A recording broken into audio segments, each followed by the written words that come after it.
So this is the 1098 floor plan, one of the most popular floor plan choices. It is 2 bedroom, 2 and a half bath. You do have a powder room downstairs. You have covered porch on the front and back. It's the back door. You have a pantry in this floor plan. Again, this is the 1098 WoodShire on Butler Flagstaff. 2 bedroom, 2 and a half bath.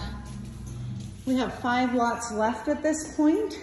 Any floor plan fits on any lot. In this particular model, you can do a 36 by 36 storage under the stairs. WoodShire on Butler, 1,098 square feet, 5 lots left. Any floor plan on any lot. Our remaining lots will be over there where you can kind of see that bin, and then a little further where the rock pile is.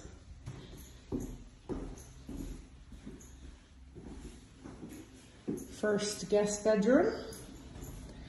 Lots of trees. Stackable washer and dryer would go in there. Guest bathroom upstairs. Linen closet. Primary bedroom with a balcony. Of course, there would be a railing around that.